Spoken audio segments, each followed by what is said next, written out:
touristique. Pour bien des habitants, Djerba a été vendu aux promoteurs d'un tourisme de masse. Des promoteurs qui ont construit leurs hôtels les pieds dans l'eau. Nasser Bouabid préside une association locale qui se bat contre ces méga-complexes qui, à ses yeux, ne font que défigurer l'île de Djerba.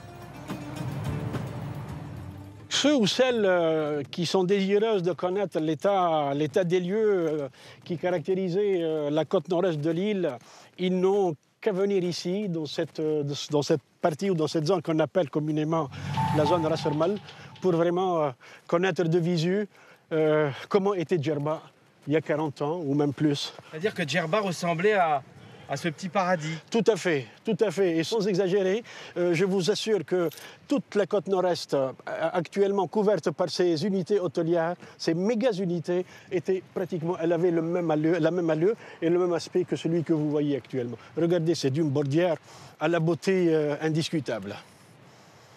Toutes ces dunes qui couvraient la côte nord-est de l'île ont été arasées ignoramment pour permettre la construction de ces hôtels. Donc nous ne sommes pas contre l'exploitation des potentialités touristiques de l'île, mais nous sommes contre cette exploitation irrationnelle qui a malheureusement défiguré, qui a beaucoup plus nui à l'île que servi.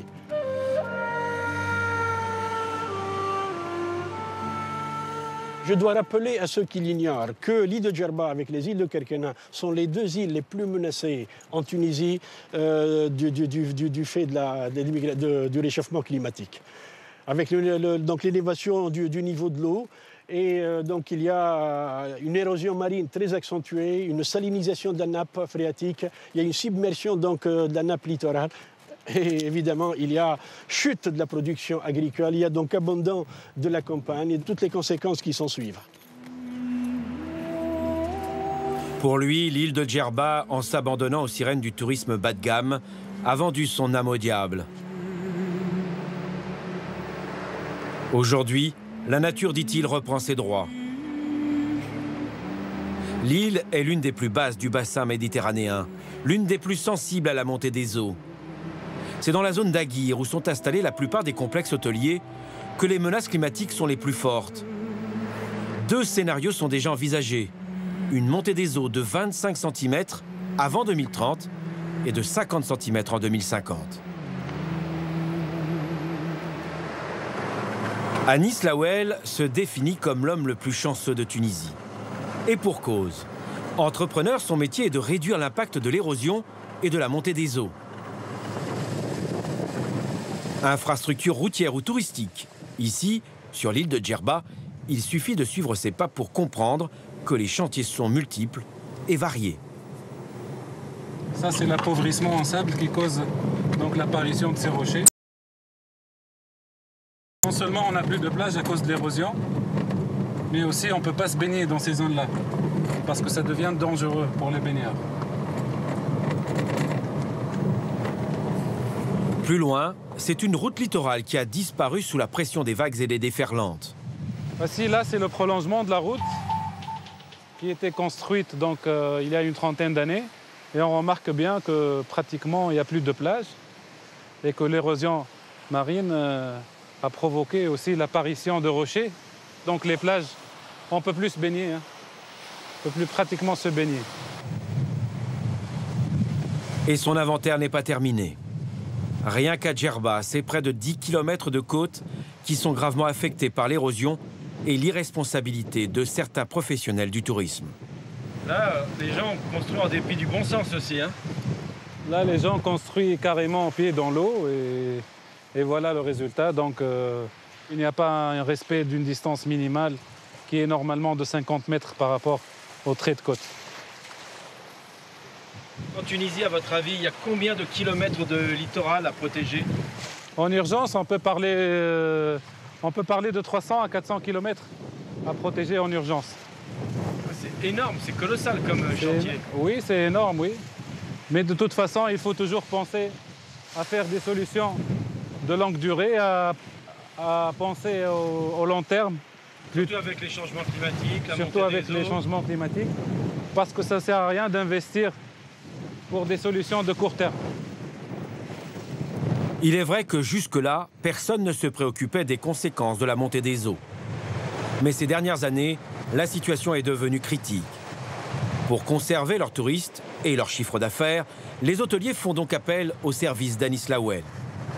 Cette plage n'existait pas avant, donc nous avons chargé pratiquement 10 000 mètres cubes de sable et grâce aux digues en enrochement, on a pu gagner 50 mètres de plage.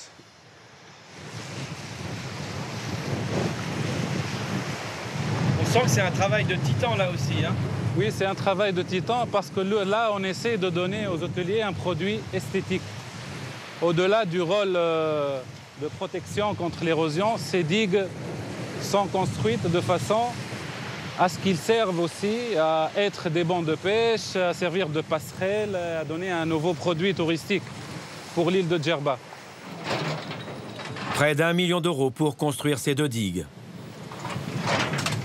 Mais il faut encore entretenir les plages artificielles. Pour le sable, pas de problème. L'entrepreneur n'a qu'à se servir à côté.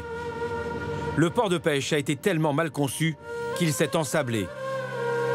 La preuve grâce à ces images prises par satellite. Celle-ci date de 2003. Celle-là, de 2010. On le voit, le sable a pris le dessus. Avec la construction de ce port aujourd'hui abandonné, l'érosion s'est accélérée sur une partie des côtes de Djerba. Mais ce n'est pas le seul ouvrage en cause. Anis Lawel dénonce aussi ces digues sauvages et artisanales. En réalité, toutes ces digues, même celles réalisées par Anis Lawel, ne constituent que des solutions individuelles contre l'érosion. Si elles protègent une plage, elles ont des conséquences sur celles des voisins. En Tunisie, il existe une agence de protection et d'aménagement du littoral. Créée en 1996, l'APAL n'a malheureusement qu'un rôle consultatif.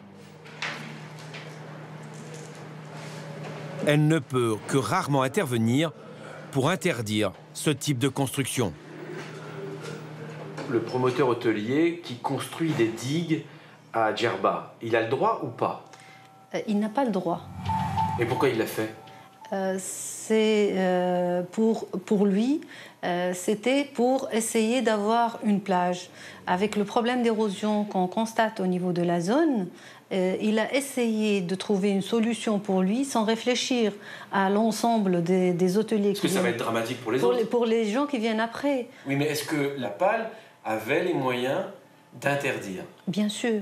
C'est toute construction illégale pour laquelle les autorisations n'ont pas été données. On est là pour arrêter les travaux. Mais sous Ben Ali, on sait pertinemment que ça ne se pratiquait pas comme ça. Il y avait des passe-droits. L'APAL n'avait pas son mot à dire. Non, l'APAL était là pour donner son avis technique. Est-ce qu'il est suivi ou il est appliqué ou autre, c'est autre chose. Embarrassés, les responsables de l'agence du littoral renvoient la balle au gouvernement. Ce jour-là, nous accompagnons le ministre du Tourisme. Depuis sa nomination, Mehdi Ouass parcourt le pays. Il n'a pas de baguette magique. La protection du littoral, c'est une affaire de politique, c'est une affaire d'État. Après, la protection du littoral nécessite des budgets. Et il faut avoir le courage de les allouer, si on les a, ou aller... Mais il va y avoir des budgets qui vont être débloqués? J'espère. Moi, je ferai tout pour convaincre qu'il y en ait. Côté tourisme, moi, je vais peser de tout mon poids pour expliquer que c'est l'intérêt du tourisme. Le tourisme bas de gamme que l'on fait, si on le fait migrer vers un tourisme plus haut de gamme, plus responsable, plus écologique, la manne qui viendra du tourisme sera beaucoup plus importante. Elle pourra financer des projets dont on pense qu'ils ne sont pas à notre portée aujourd'hui. Nous sommes à Hammamet. Comme Djerba, la ville est dédiée au tourisme de masse. Comme Djerba, le site est touché de plein fouet par l'érosion. En fait, la plage a disparu.